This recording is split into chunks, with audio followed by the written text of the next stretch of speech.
Hi, today, as part of our Business Spotlight program, I'm with Martin Duffy, who's co-founder of Hibernia Venture Labs. Now, they're pan-European, but they've got their HQ in Dublin. So over to you, Martin. What is it you do, and for how long have you been doing it? Well, what I do personally myself is I'm a deep domain technologist. I'm doing that nearly 3 decades. Right. Yeah, I probably should have a few more grays. But what we currently do at Hibernia, we're around 3 years. There's four primary partners in the business. Sorry, Martin, I might stop you there. Your photograph is, or you're kind of gone down. We've lost the bottom half of your page, just of your face. One second now, I'll just stop that. Stop recording. Oh shoot! Again, the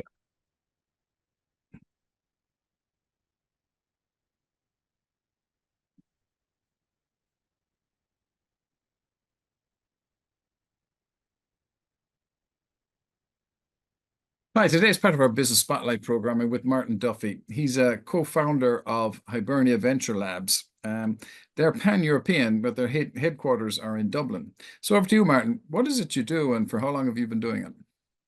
Yeah, so thanks for that.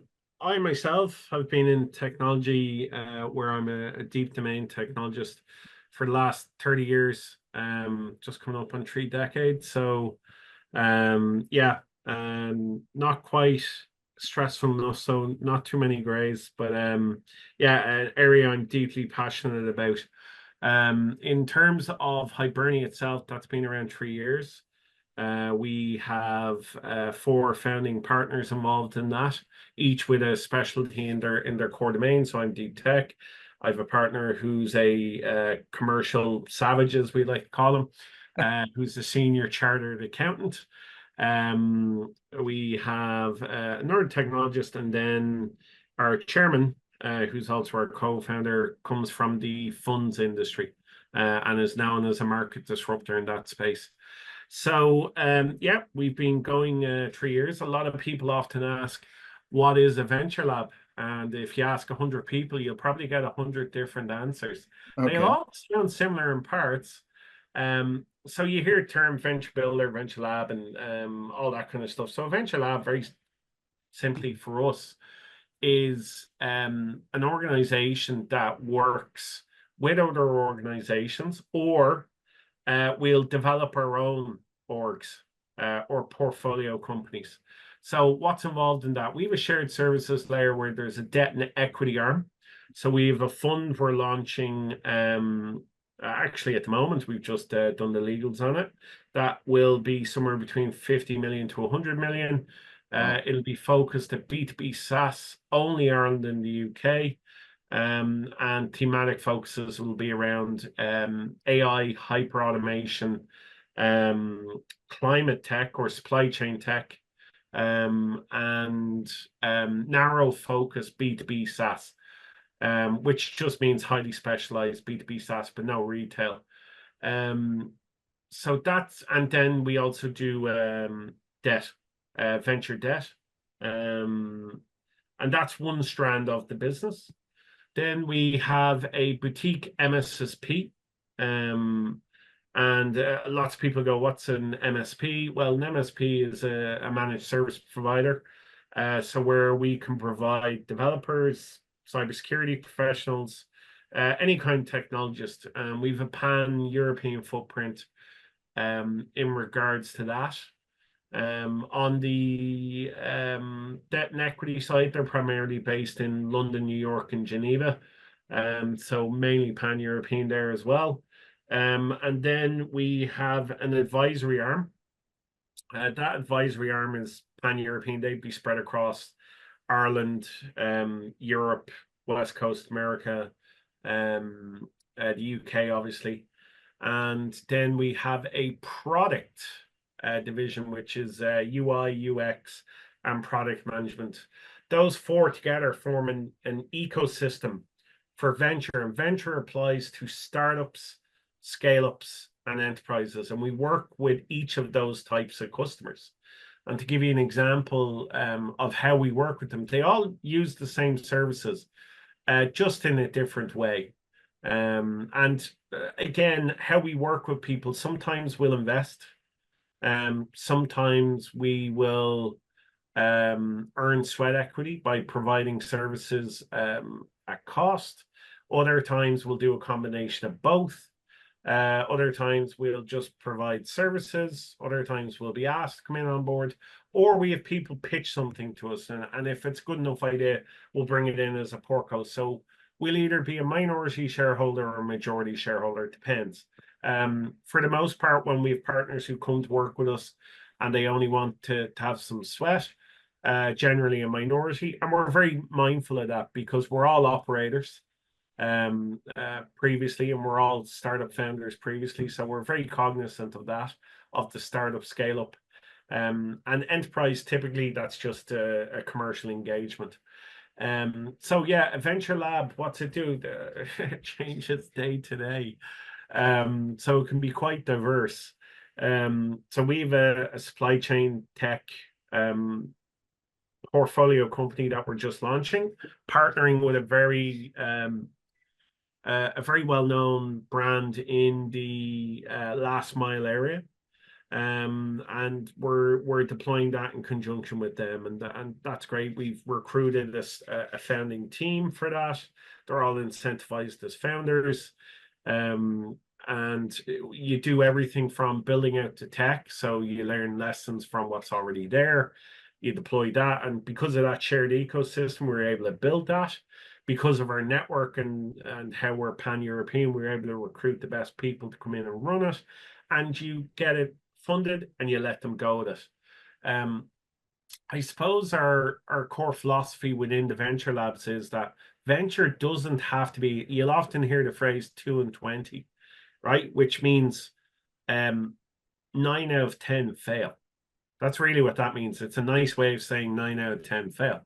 Well, So we have a belief within the business that can actually be turned on its head. well, And our chairman often says it that on the founder side. So founders tend to be their biggest asset and also their biggest liability. And we found that to be true because they tend to be brilliant at something, right? Founders tend to be absolutely brilliant at something and then terrible at other things. So one of our jobs is, and like any good partner, and we do see it as partnership, and we're very key on the partnership aspect and working together and being able to have tough conversations as well as going, this is all great. So we'll often examine a founding team and go, you're super strong here, here, and here. And then you're super exposed either through lack of skills, lack of experience, or ability. And we can provide coverage there. Now, the whole focus of that is isn't just generate revenue. It's to actually go, listen, you as a founder, we want you left doing what you're brilliant at and not being distracted. That actually is a killer for a lot of founders. So we'll often run into founders who are brilliant commercialists, right? Amazing. But they've no tech domain. So either they've a really light platform that they've been able to oversell and hope they can build and catch up. That happens quite a bit. Or they're deep domain technologists. And that one is kind of closer to my heart because I'm a techie and we have some really great people in the portfolio. And I like to liken it as this technologist has built the best fire insurance ever to come on the market. And they're, you know, if they've built tech like that. So they built this fire insurance best in the market. You could put them on the side of the road by a burning house with a family of 5, and they're still allowed to sell it, and they can go up to them and sell it, but they couldn't sell it to save their life. So, and we've seen that multiple times, and we're like, oh wow. So on our advisory side, we've built go-to-market teams with them. And we've helped them round out that part. So come in, be the expert in your field, technologist or whatever your platform's doing, but you might be horrible at sales. But generally, those people are deeply skilled. They're brilliant at engaging with their customer base because they're brilliant at what they do and they deliver. So it's just helping them get over those bumps. So what happens with startups and founders quite a bit is they don't smooth out those edges. They don't account for those problems. That's why you've a 9 out of 10 failure rate, right? So we believe if you can give consistency across a lot of the areas, address the weaknesses, enable the founders to go at those things, that failure rate should mightn't quite flip all the way to 1 in 10 fails. But I'd like to think we could get to 6 in 10 succeed. Wow. And that the smaller successes are bigger. And that's the core thesis of our Creative Disruptors Fund. So we're backing it with the whole ecosystem play, and we have examples. So that's a startups, right? Scale-ups are a little bit different.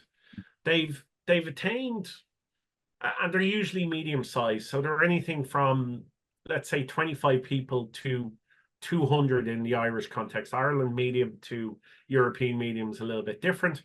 And if you want to know why, Ireland has a population of what, 5.5, 6 million. France, what's that have? Like 80 million? Something like that, yeah. Something like that, right?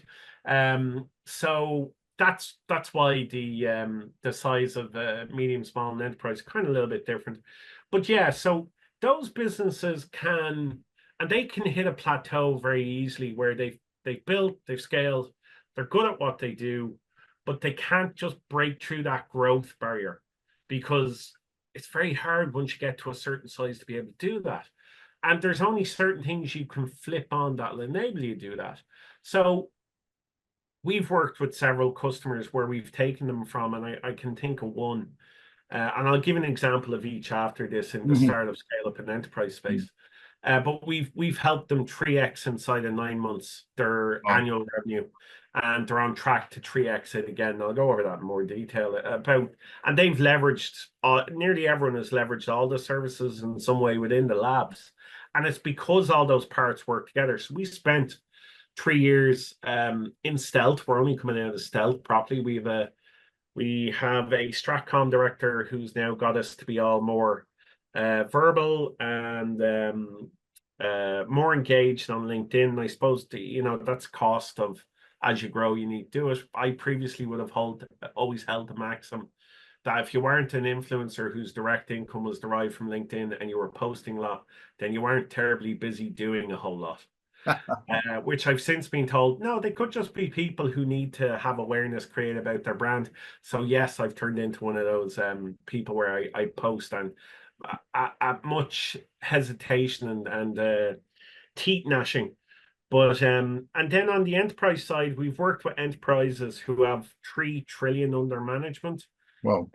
And they've had us work on elements like prep for an investment that was coming in, that they needed strengthening up on the tech prep and on their IT services and cybersecurity, just tidying it all up.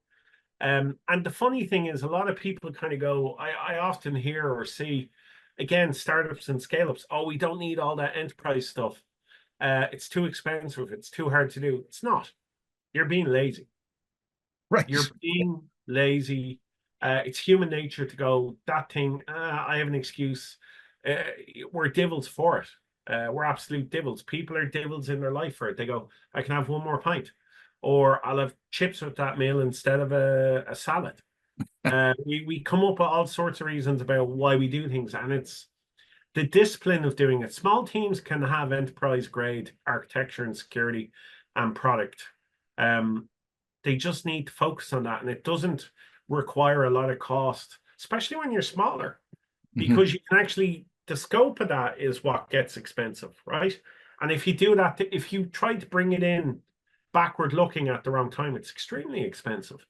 So listen, we've worked with those kind of scale companies. So from 1 and 2 person operations to 20 to 200 to the larger scale where they're dealing in, listen, it's a Bruno Mars song, trillions, not billions, Wow. So they're the kind of scale we deal with, and the kind of case I think about when what you can address. So we've dealt with startups that had big issues with previous service providers, different partners. They were they're different government initiatives just went, they're too risky, we have to pass on them. So we actually sat down as a private entity and went, they're not too risky, you just don't fully, you don't have the toolkit to deal with that, which I get. For them, they were too risky, right? So government initiative, which you would think is you should have no risk issue, and your tolerance should be higher than anyone else's. But they listen, at the end of the day, they've showed successes. They don't have the toolkit to deal with it. It's a responsible decision to go, we have to pass. For us, it was a little bit different. We had all the component parts. We could see the beauty of the founding team and what they were going to do. And we saw a clear route, and we went, we've all the tools, so let's go do it. So we took that business, which was effectively defunct, cleaned everything up, guided and worked with those founders to be brilliant at what they do, built out their tech, built out their commercial stuff, signed some deals. And actually, with the approach we took, which I wouldn't recommend to anyone to do this lightly, they tackled America first. Wow. So within 15 months of working with us, they went from being the defunct company to a couple of million ARR with a very small team. And that's set to quadruple just their cycle is ARR based. So they can only do so much each year, but it grows exponentially. And we introduced some strategic partners. Now, don't get me wrong, they do all the hard work. We're only helping them. Right. So, and again, that's partnership. That's going, listen, you are brilliant at that. And it's something endemic within the org that we focus on, that we go, be brilliant at what you're brilliant at. Don't be afraid to acknowledge what you're terrible at. There's nothing wrong with saying, I can't do that. But also, if you are good at something, step up and say you're going to do it and get it done. So that's a startup. On a scale up, we've dealt with a company here in Ireland. They were at about 3 million ARR. I often like to tease the team and tell them they failed horribly, because within 9 months they brought that company to 9 million. Wow. So they went from 3 million ARR to 9 million ARR they went to 8.7 million in 9 months. And I tell them $1 million a month would have been the goal in my head.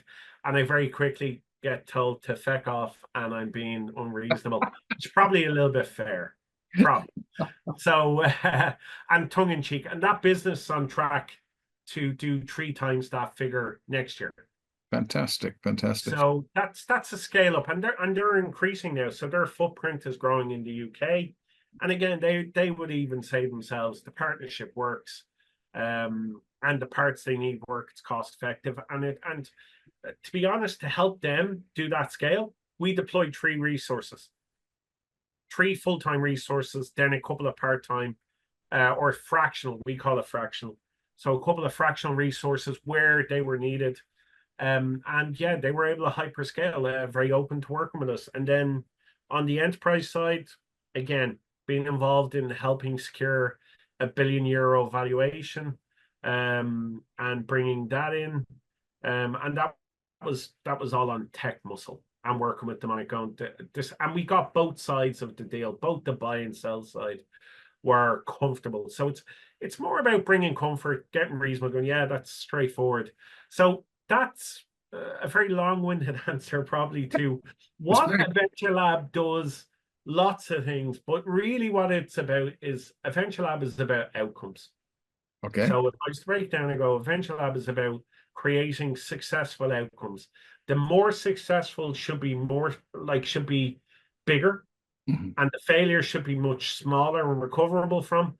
And then what we would call, let's say you have a small success, well, that could be a bit bigger. So improving outcomes and ensuring outcomes is really what a venture lab does. Fantastic. That's extremely comprehensive there, Martin.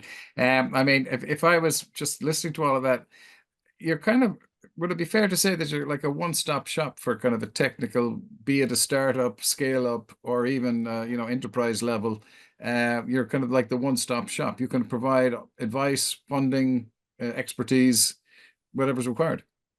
Yeah, that is fair to say. We pretty much can provide everything from business advice, commercial advice, financial advice, funding, tech, product, vision, strategy, tactical. Yeah, it's very fair to say. Fantastic. Yeah, fantastic. Absolutely brilliant. And I mean, you were saying you're in stealth mode you were kind of getting all this together. I mean, when did the Venture Lab start, or Hibernia Venture Lab start? Was it It back in, started three years ago, yeah, uh, so, and you've May grown, yeah, yeah. 2021. Yeah. So you've grown from a startup basically with four co-founders to now I think you were mentioning you've got 140 employees, is that right? Yeah, Across across Europe, Europe, yeah, across the and world. that's increasing out. We probably estimate by year end that could be twice the size. Wow. Um, yeah. So we've primarily the reason we were in stealth was a couple of reasons. We were building the foundational layers, and we had more than enough work through referral only. Wow. Okay.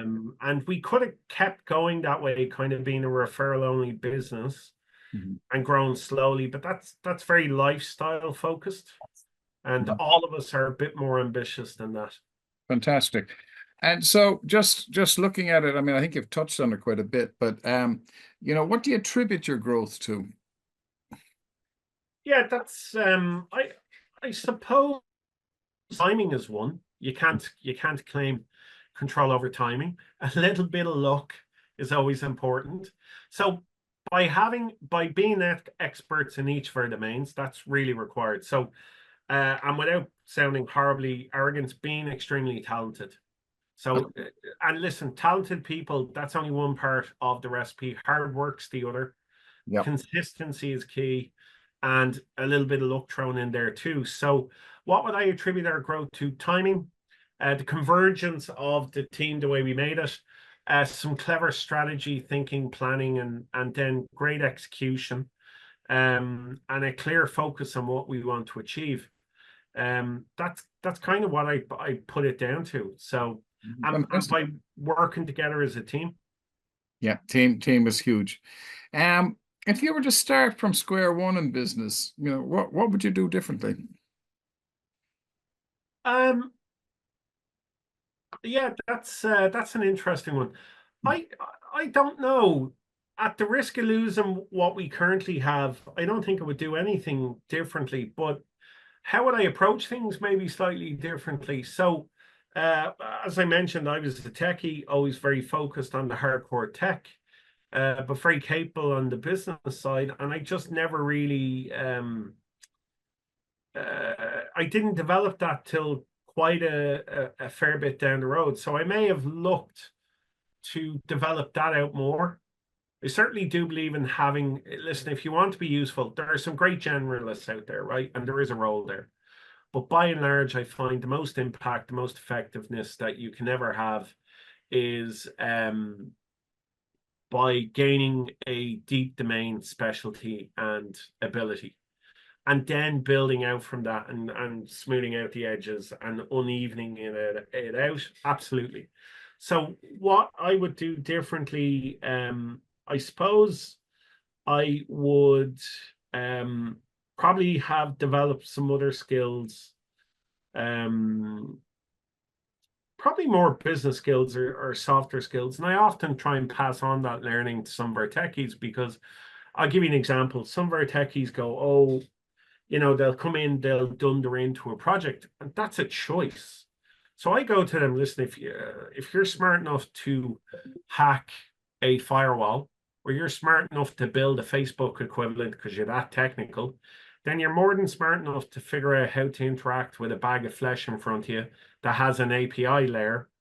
And I go, because that's all interface, your payload is coming out of here. So if you're smart enough to figure out technical components of a system, look at the organic system in front of you and figure that piece out, and actually pay it attention. You'll be more effective.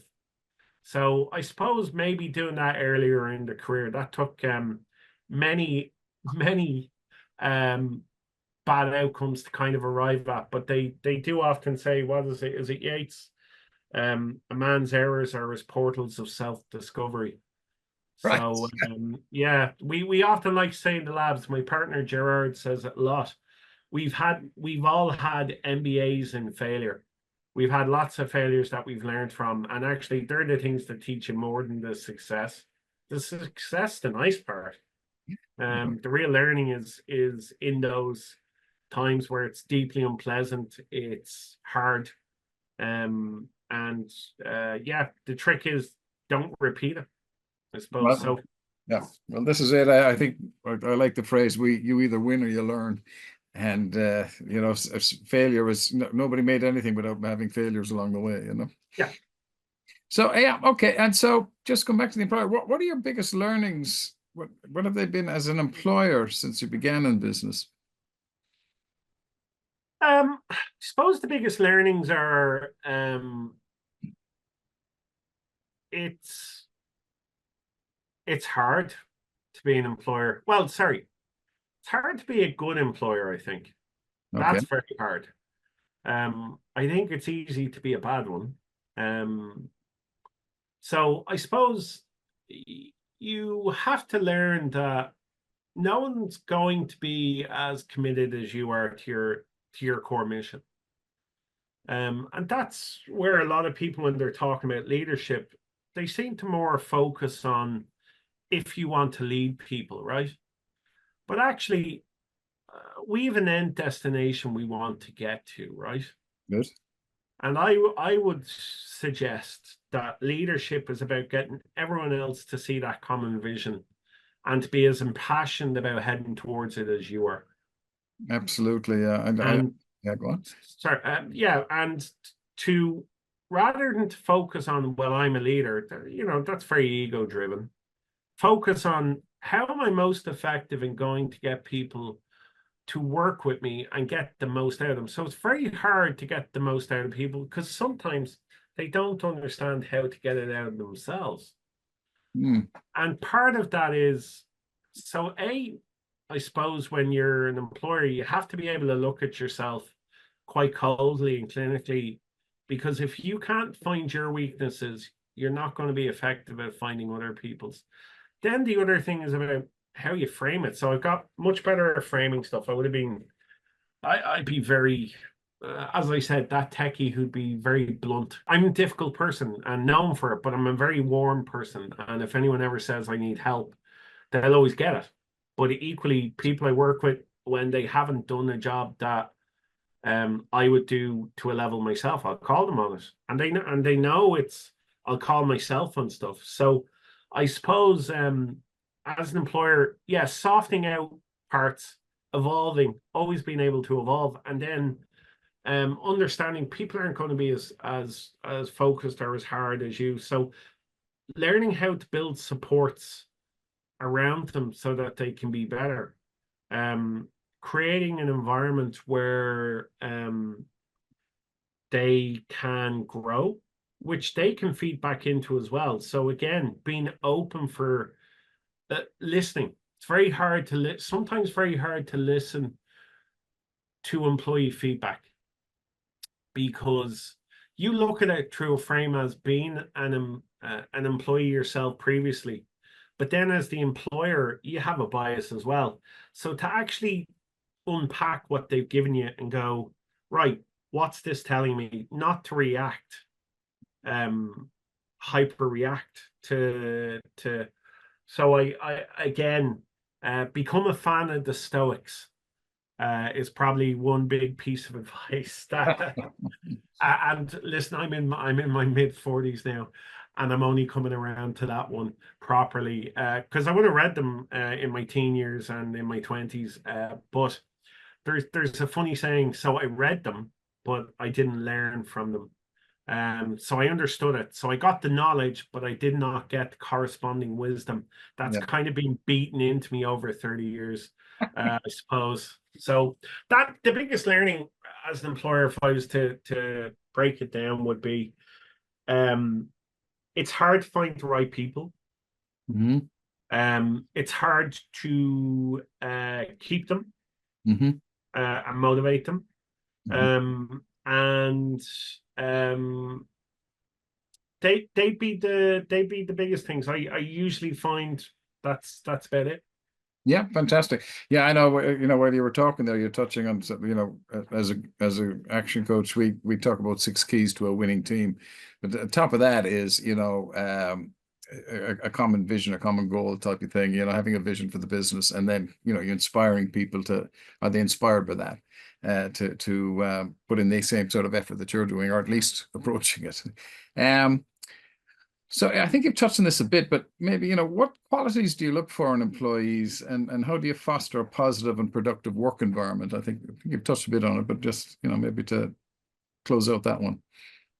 Yeah, and I probably would, when everyone in the office is watching this from top to bottom, they'll all be laughing and looking at it through, because my partners are much more diplomatic, and that's the strength of and people I work with, and who work with us, they tend to be much more diplomatic. And again, if you build out a good team, you look to round out your own rough edges. So there's quite a few people who would account for it. So what qualities do you look for in an employee? Drive and passion. Yeah. I don't care what it's in. If you drive and passion for what you're doing, that is key. Now, that in its own isn't always enough. I've hired on the back of drive and passion, and the person was like in recent memory, I can think of one hire. That was a disaster. Really liked the person, deeply liked them, felt a kinship to them. They were real techie, had real potential, but there were a lot of warning signs I overrode on my side for the hire. Even quieted my own inner voice. Got feedback that it probably wasn't the best thing to. And normally I do listen. I like people who are strong, who can give good opinions. So I got quite a bit of very strong feedback that they don't think that person succeed. So yeah, I suppose not trying to put a circle in a square hole is one. So what quality do I look for? Driving passion is one. Then the other is an independent thinker, or autonomy. So like when we look at team, I want to build out the equivalent of the LA Lakers. Okay. So we'd love to be, the management team be I'm not the biggest basketball guy. My partner is, and she's mad into that. And one of our partners, Iskrim, played basketball professionally, and so I suppose like the whole Michael Jordan approach of I want people who are brilliant, who are focused. I want to hire people that I don't have to tell them what to do. They'll tell me what to do.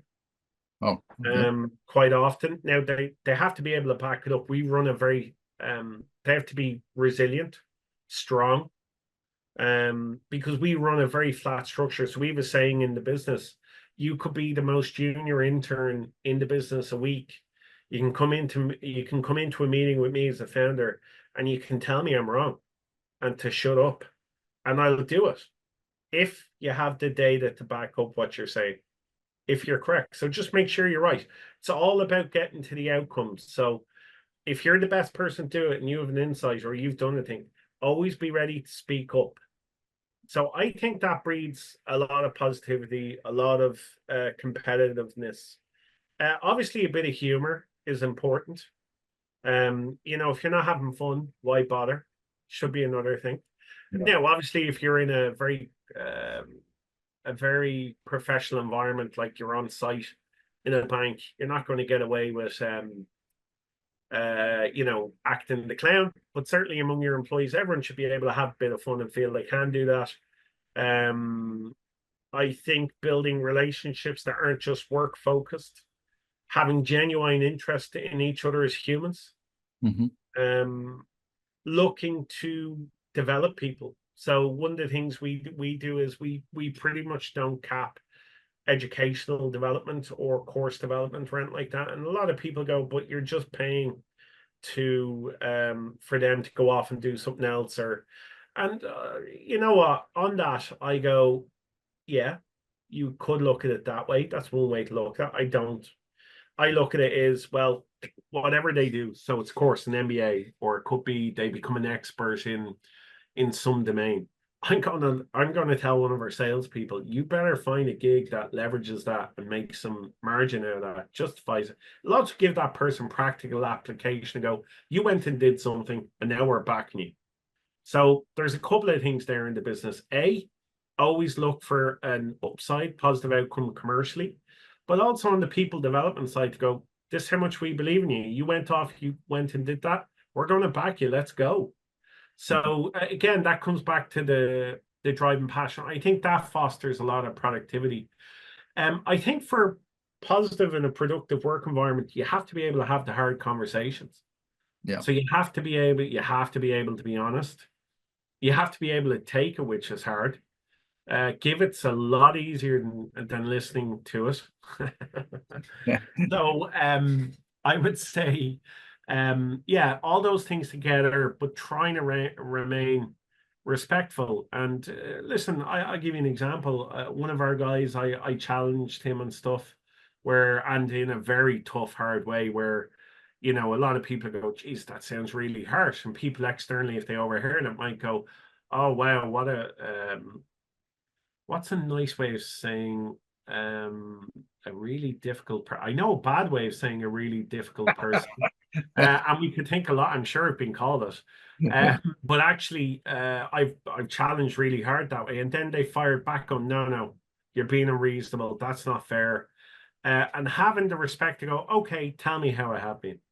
And being, a big boy or girl or person enough that if I'm wrong to go, yeah, okay, now you framed it that way. I was wrong. Fair enough. Okay. So I think that kind of honest appraisal is key. Fantastic. And yeah, I suppose the other one that we're looking at is how do you balance your personal life with the demands of running a business, or many businesses in your case? By being passionate. So that drive and passion thing, we look for it in everyone because it's in us too.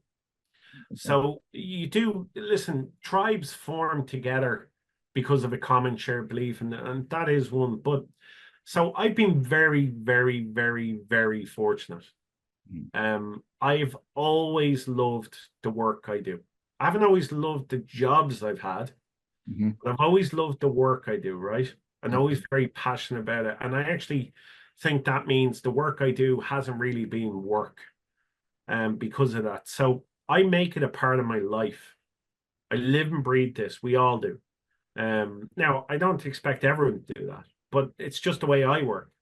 So I have no problem and don't get me wrong, I wouldn't be adverse to distracting some of the office on a really nice Friday at 3 going, come on, let's go for some bevies or some pints down the road. It's a sunny day. We've all been working hard. But equally, I have no problem working till 2 in the morning, getting up at 6 and working again another 18-hour day. So I suppose, how do you balance it? By being conscious of what you're doing, making time for things. Because again, making time for yourself is just as important. So we invest in the business, we invest in people, we invest in different streams of activity. But what's very important, I think, certainly as a founder and a senior leader in the business, is invest in yourself. So, and that's a lesson partners of ours have taught me, where I had a guy sit me down and go, you've put 300K into that to do this. And I went, yeah. And he goes, so why wouldn't you put 10 grand into having a personal trainer for yourself? You'll have better clarity of thought. You'll have more energy. You'll have all this stuff, and you'll feel better. So I was like, absolutely. And when it was put to me that way, I kind of went, wow. So that was a balance that was out of whack. And so you start to prioritize and make time. And the justification is very simple. I'm more effective within the business. Equally, we're not robots. One of our guys is nicknamed the robot because he's a machine, and he works very, very hard. But that's his thing. That's his jam. He's passionate like I am, but on a really ultra geeky scale. So I suppose by being quite cognizant, giving yourself a bit of review time to go, have I taken some downtime? Do I need it? Have I focused on the right things? And always being open to either working or not working, but understanding the reason why. So that awareness thing is really important. Fantastic, fantastic. And I suppose just to round it off there, Martin, what are some common misconceptions about running a business? I think you've touched on some of it, but and how do you address them? Yeah, common misconceptions that it's easy. It certainly isn't. It's a lot more difficult than I would have ever imagined. Um, that Yeah, there's a great saying, and I remember being at an event where it was said someone was celebrating a huge sale, like a €1 billion sale, and they were like an overnight success, 10 years in the making. Yes, yes. So having patience, things don't happen in lots of things happen in 6 months, but like yeah, I suppose you hear lots of people going, well, it always takes longer than you think. Yep. So I suppose, yeah, timings are important, are one common misconception. The cost of things are another. It's harder than you think. Now, you might go, well, then all those horrible things, why would you do that? Because it's also very rewarding. Okay. And you make lots of friends. And I actually say the true quality of a person, while it's very obvious in the quality of their friends, it's more obvious in the quality of their enemies or competitors. So I've definitely made some of those too. So I suppose in business, you're not going to be everyone's best friend. This whole concept, and I hear it over and over again, and my blood goes cold, and I literally have to cover my mouth, stop myself shouting out. This whole, oh, we're fam, my fam. I've seen people post my Facebook fam, my LinkedIn fam, because they work there. And I'm like, well, in families, people don't get fired. So this is just a way of dragging more value out of it. And I could be really calculating and do that whole, we're all buddies in it together. I go back to that sports metaphor, a high performance sports team. You're either doing the business or you're gone. You're traded, right? Everyone can have a down season or two, and it requires your colleagues and teammates to rally around you. That's what should happen. But yeah, if you're past that, or you're not performing, and that's down to a choice you're making, then fair enough. So yeah, I suppose that kind of thing there. But listen, in terms of misconceptions, how do you address them? Being aware is one. Hmm. Um, Prioritizing and dealing with them in a pragmatic way. Hmm.